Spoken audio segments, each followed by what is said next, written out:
नमस्कार दोस्तों, quantum mechanics की लेक्चर सीरीज में doctor Arvind Sharma, associate professor in physics, government Dungar college Bikaner, आपका स्वागत करता हूं। क्वांटम मैकेनिक्स की लेक्चर सीरीज में यूजी क्लास के लिए आज आपका जो टॉपिक है वो है fundamental postulates of quantum mechanics. Fundamental postulates of quantum mechanics, quantum यांत्रिकी में मौलिक अभिग्रहित। जैसे कि हम अब तक काफी कंसेप्ट्स को पढ़ चुके हैं, क्वांटम मैकेनिक्स के बहुत से कंसेप्ट्स को हमने पढ़ा है, परंतु साइंस में एक साइंटिफिक वे होता है किसी भी थ्योरी को डेवलप करने के लिए, उसके लिए कुछ पोस्टुलेट्स को माना जाता है।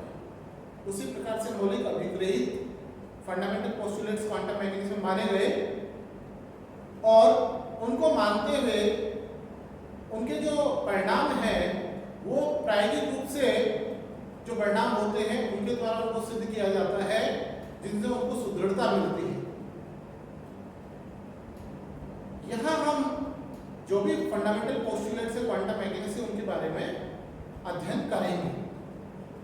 सबसे पहले आता है कोई भी आपके फिजिकल सिस्टम होता है, फिजिकल सिस्टम अर्थात जो भौतिक निकाय होता है, उस भौतिक निकाय से संबंधित एक अवस्था फलन होता है, स्टेट फंक्शन अवस्था फलन।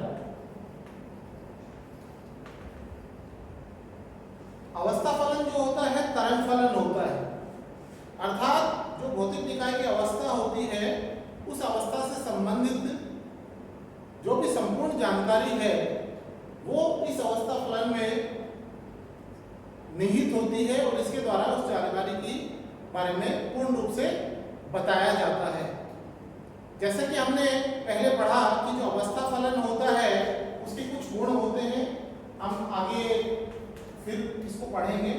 इससे रिलेटेड जो नेक्स्ट यूनिट आएगी उसमें एक आर्टिकल दिया हुआ है, कुछ चूंकि कुछ कंडीशंस बाउंड्री कंडीशन से भी रिलेटेड होती हैं। अभी हम आपने पढ़ा है उसमें जो वेव फंक्शन अर्थात तरंग फलन, जो अवस्था फलन है उसमें जो गुण होते हैं, जैसे आपके ये परिमित होता है, फाइनाइट होता है, कॉम्प्लेक्स होता है,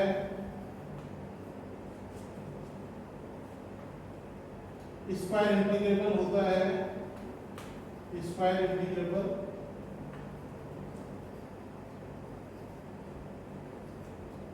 परिमित, सम्मिश्र, वर्ग समाकलनीय। इसके अलावा आपके जो कंटिन्यूअस होता है, आगे हम पढ़ेंगे। कंटिन्यूअस अर्थात बाउंड्रीज पे सतत होता है, आगे अगले चैप्टर में हम इसे डिस्कस करेंगे कि ये कंटिन्यूअस कैसे होता है।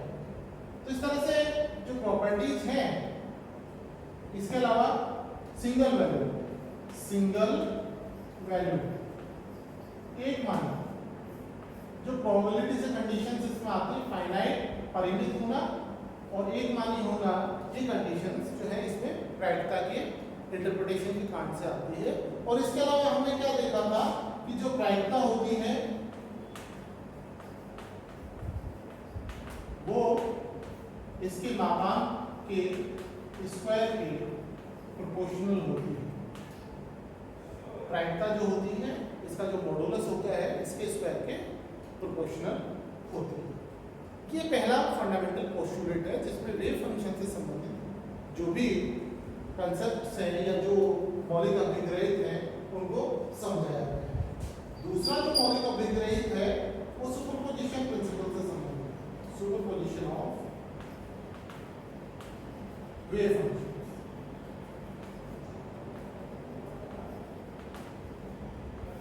तरंग फलनों का अध्यारोपण, जैसे कोई भौतिक निकाय है उससे संबंधित अगर एक अवस्था है, उस एक अवस्था से संबंधित तरंग फलन अगर psi1 है, पहली अवस्था, फर्स्ट स्टेट जो अवस्था उसका तरंग फलन psi1 है, दूसरी स्टेट है उसका तरंग फलन अगर psi2 है, तो इनका जो सुपरपोजिशन होता है, इनके अध्यारोपण से जो हमें तरंग फलन मिलता है वो भी एक इसकी अवस्था फलन होता है, अर्थात psi बराबर C1 psi1 प्लस साइड।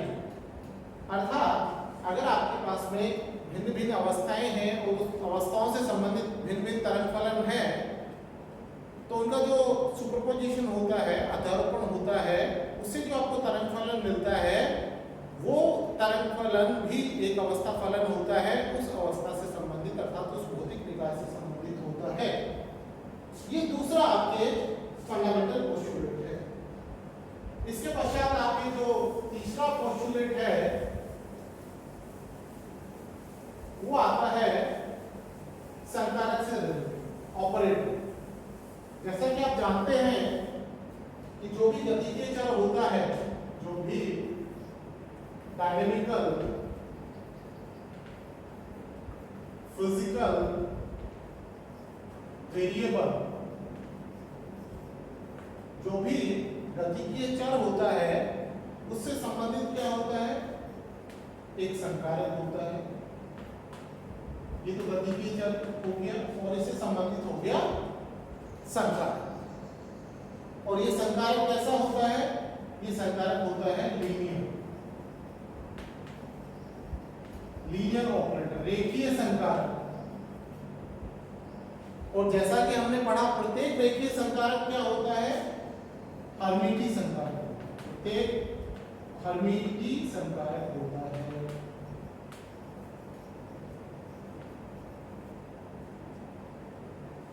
अर्थात ये जो पोस्टुलेट है ये आपको इसके बारे में समझाता है कि कोई भी गतिकीय भौतिक चर है उससे संबंधित जो आपके संकारक है वो होता है, अर्थात उसकी एग्जिस्टेंस होती है। और वो संकारक जो होता है वो लीनियर ऑपरेटर होता है, रेखीय संकारक होता है। और प्रत्येक रेखीय संकारक हम पीछे पहले इसको प्रूव कर चुके हैं, हर्मिटी संकारक होता है। इसके पश्चात जो फोर्थ पोस्टुलेट होता है, फोर्थ पोस्टुलेट आता है आपके प्रेसाइज मेजरमेंट से रिलेटेड। जैसे आपके कोई डायनेमिकल सिस्टम, कोई फिजिकल सिस्टम है आपके, और कोई फिजिकल सिस्टम जो है भौतिक निकाय है, उस भौतिक निकाय में अगर आप मेजरमेंट, प्रेसाइज मेजरमेंट करना चाहें, प्रेसाइज मेजरमेंट,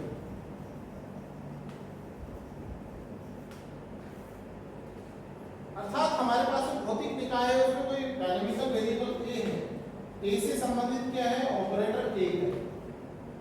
अब मान लीजिए कि हम इस भौतिक जो आपके पास में भौतिक निकाय से संबंधित जो गतिकीय चर है उसका प्रेसाइज मेजरमेंट अर्थात हम मापन करना चाहते हैं, तो इस मापन के रूप में हम संकारक से संबंधित आइगन फलन जो होते हैं, क्या होते हैं?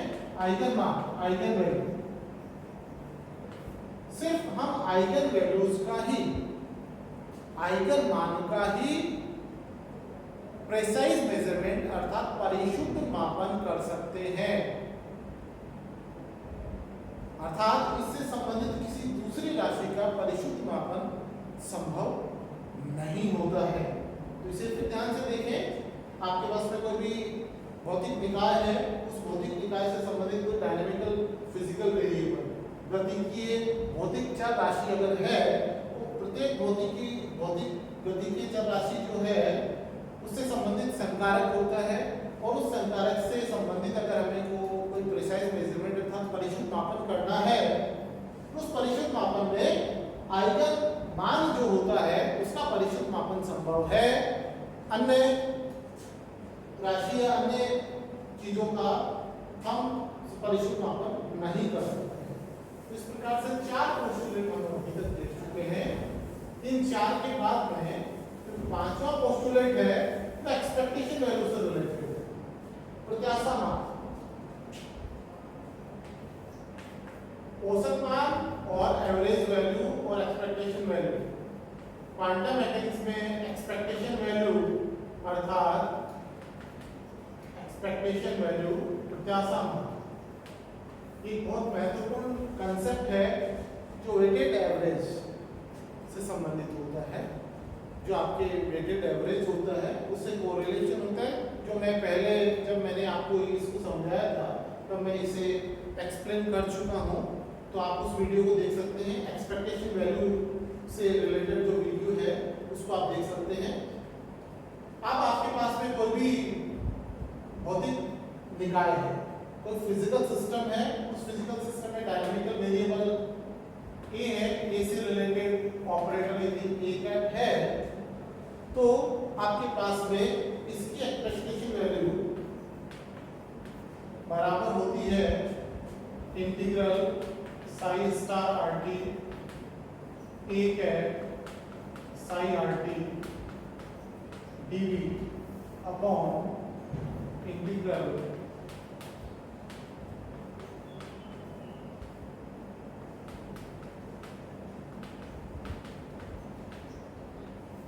डी।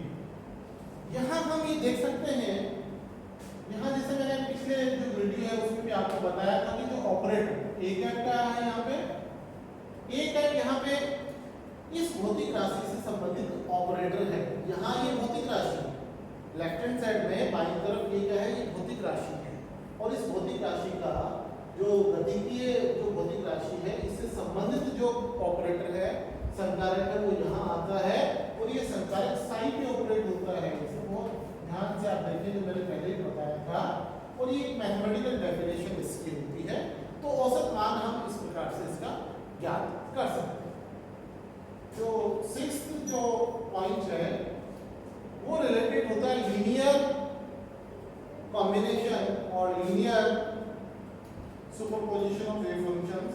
सुपरपोजिशन वाला हमने पहले पढ़ा है, पहले हमने सेकंड वाले में देखा, पर इसमें थोड़ा अंतर है। यहाँ ये समझाया गया है कि यदि आपके पास में कोई डायनामिकल सिस्टम है और उससे संबंधित कोई वेव फंक्शन आपके पास में, कोई वेव फंक्शन आपके पास में डायनामिकल सिस्टम से रिलेटेड है, उस वेव फंक्शन को आप जो दूसरे वेव फंक्शंस हैं अलग अलग अवस्थाओं के से संबंधित, कौन सी अवस्थाएं, सपोज कर लीजिए कि आपके पास में कोई गति की चल ए है, इससे संबंधित जो है ऑपरेटर ए कैप है और इसी से संबंधित कोई तरंग फलन है साई एन, और ये साई एन जो है भिन्न भिन्न अवस्थाओं से रिलेटेड भिन्न भिन्न हो सकते हैं। तो इस प्रकार से जो अलग अलग आइगन फंक्शंस का सेट है यहाँ पे, अर्थात जो हम ये मान निकालना चाहते हैं किसी भी डायनामिकल सिस्टम का एनसेम्बल है, क्या है यहाँ पे एनसेम्बल ऑफ फिजिकल सिस्टम, भौतिक निकाय का एक समुच्चय है और उस भौतिक निकाय के समुच्चय से संबंधित कोई तरंग फलन है तो उसे हम इन तरंग फलनों के फॉर्म में लिख सकते हैं। ये तरंग फलन क्या होता है, ये होता है psi equal to summation of c n psi, जैसा कि हम सुपरपोजिशन सिद्धांत में करते हैं। मैं डिपेंडेंस वाले पार्ट को छोड़ रहा हूँ, आर और टी पे जो डिपेंडेंस होती है उसको मैं यहाँ नहीं ले रहा हूँ, इसे आप इजीली अंडरस्टैंड कर सकते हैं। यहाँ इसका सुपरपोजिशन के रूप में अपन इसको इस प्रकार से लिख सकते हैं। इसका यदि अपन इंटीग्रेशन ले लें तो यहाँ पे इसको हम इस प्रकार से समझ सकते हैं, volume integral equal to integral psi n star psi n d, because this is also equal to Cn sin n, because summation is replaced by integration if number of parts are very small and very big. This equal to Cn integral psi n star psi n dv, and this equal to Cn according to normalization condition. सामान्यकरण प्रतिबंध के अनुसार जो integral है, integral psi n star psi n dv बराबर 1 होता है और ये इस प्रकार से कांस्टेंट के इसके बराबर होता है। तो ये जो पोस्टुलेट होता है इसके इस तरह से समझाया हुआ होता है कि हम इसको इस प्रकार से अज्यूम कर सकते हैं पोस्टुलेट के रूप में और ये इसके रूप में लिखा जा सकता है। कोई एंसेंबल में है इसे हम इस प्रकार से लिख सकते हैं। तो ये आपका 6th पोस्टुलेट है। इसके बाद पश्चात आपका आता है 7th पोस्टुलेट।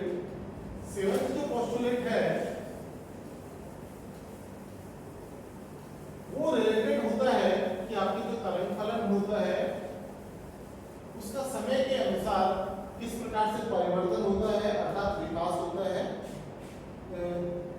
जो 7th जो पोस्टुलेट है वो आपके समय के साथ तरंग फलन का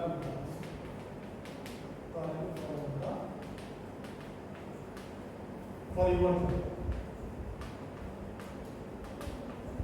जिसे आप डेवलपमेंट कह सकते हैं। Change in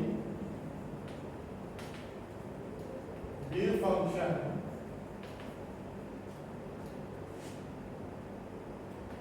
with respect to time. जो समय के साथ परिवर्तन जो होता है, समय के साथ में जो इसका विकास होता है, इसे हम कालाश्रित श्रोडिंगर समीकरण से इजीली समझ सकते हैं। Time dependent